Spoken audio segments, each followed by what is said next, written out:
Utah. What do you guys remember about Utah last time out before this past weekend? You saw them completely outmatched, outgunned by that Oregon's Duck team that embarrassed a Utah squad that was at home. Now, think about that. Utah doesn't lose at home. They don't get dominated at home nonetheless. They had one of the longest home winning streaks in the country prior to that Oregon game. They were at home once again, and they had a chance to get out there and, hey, prove that team that took the field against Oregon, we're not that team. We are certainly not that team. Now, granted, you're going to see this team that they went up against with the graphic.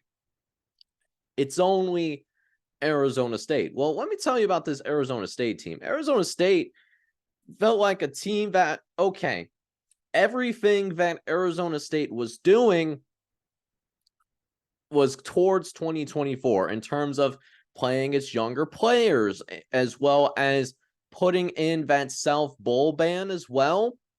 So even if they did reach bowl eligibility, they weren't going to go to a bowl game anyways because of that self-sanctions postseason penalty.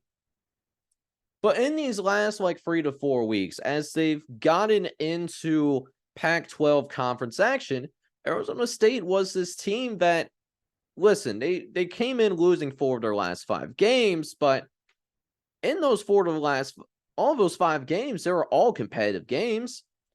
4 of them specifically, 3 of the 5 were one-score games, so just a couple of bounces here or there. We could be seeing Arizona State possibly flirting with a potential bowl berth, right?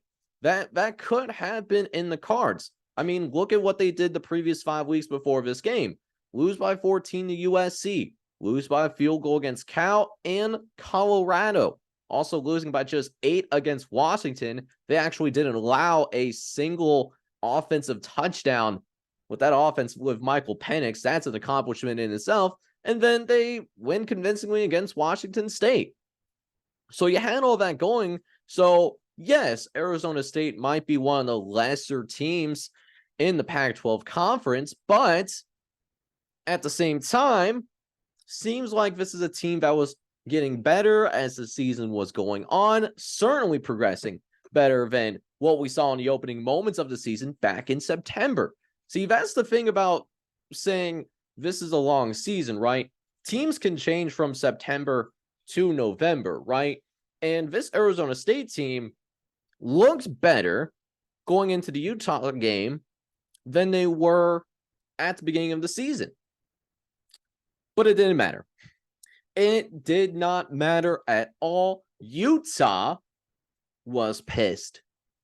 They came pissed, and when a team is pissed off, well, the team on the other end is just going to be in for a long day.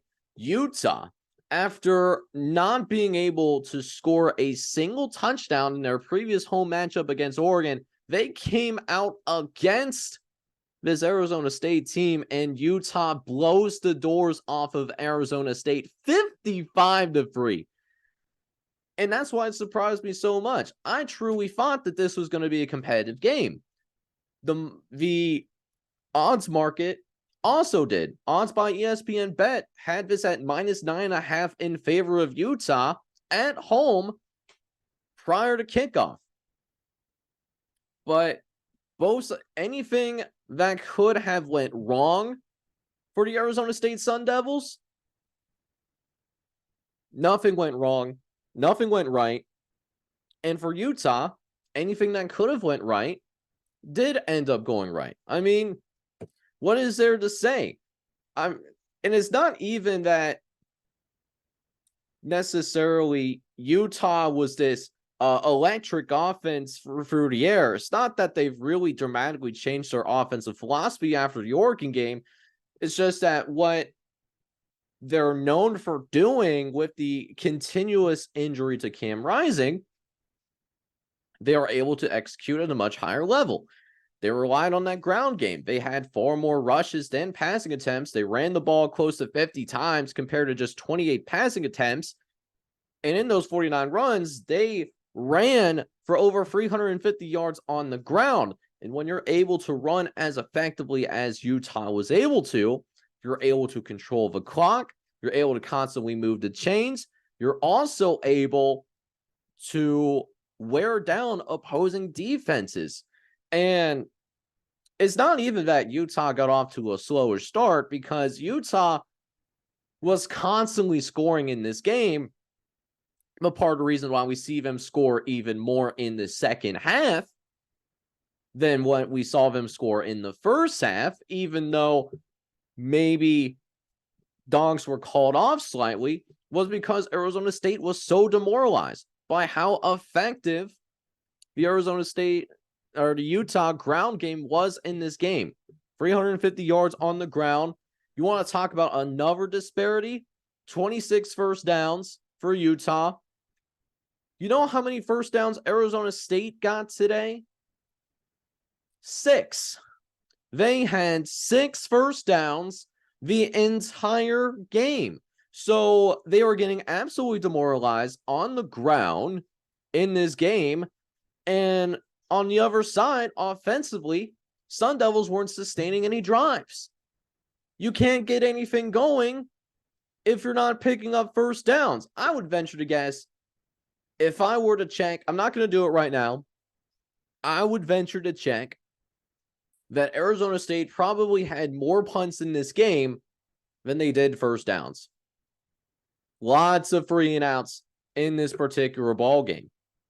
And they weren't finding anything on the ground. You know why they only had 6 first downs today? Arizona State couldn't find any answers, period. They couldn't get the ground game going. They couldn't find any consistency in the passing attack. They had 40 yards passing. You know how hard it is to accomplish that in today's college football in 2023, where everybody and their mama loves to go in this kind of spread offense, spread out the defense. It should create more holes in both the passing and running game. Nothing was happening. And it doesn't help either that when Arizona State did happen to get a big play, it was always called back. It was always called back because of penalties. That one of those penalties was a longer pass in the hands of Skeetbo, as well as a punt return that went for a touchdown. Both of those things that maybe could have set up touchdown drives, maybe could have set up maybe this being a little bit more of a competitive game, gets called back. Doesn't count. And, you know, what are you going to do? What are you going to do about it? So I don't know how Arizona State is going to handle this beyond this particular week, because Arizona State has a very difficult 3-game stretch to end of year, okay? They do have the win versus Washington State, so they won't be at the very bottom yet. However, what I am looking at as of right now, they still got to go on the road and play against UCLA, a good UCLA team. They still got to go and play Oregon. Now, that Oregon game will be at home, but Oregon, we just talked about them being, in my opinion, the best team in the country. Oregon would not be favored over any other team in the country right now, the way that they're playing. And they got to go play them in a couple of weeks. And they got to play Arizona. Arizona is not ranked yet, but if the new college football playoff rankings come out tonight after this podcast gets released, I would not be shocked either to see Arizona ranked. So Arizona, they got to play 3 ranked opponents in a row. That is not easy for any program to do. And Arizona State, with all of those young guys, for all of the turmoil that is around this Arizona State team right now, that is going to be even harder of an ask to ask these kids, hey, we got to go out there. We still got to try and compete. Now, moving over to Utah, talking about the winners, what this means for them.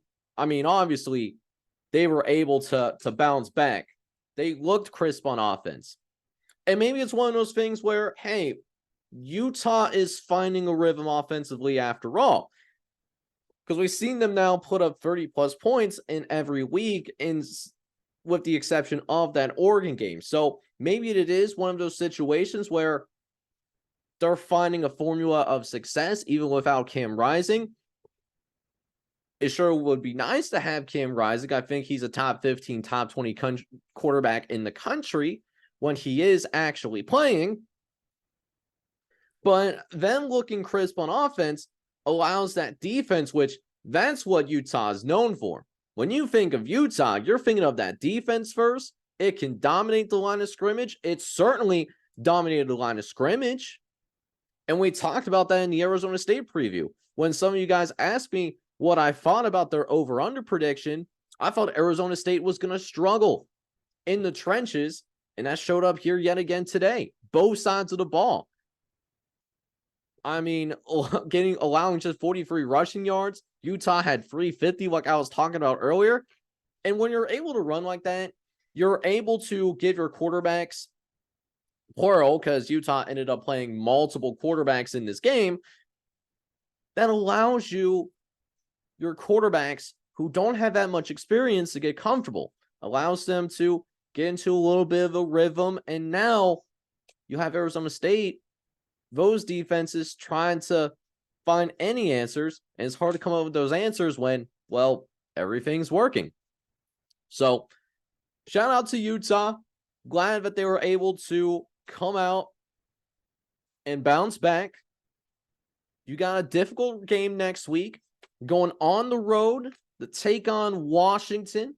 Washington's still undefeated, but the Washington Huskies, they have looked vulnerable the last few weeks. So even though you're on the road, the one thing that does travel, actually two things that travel really well, running the ball and defense.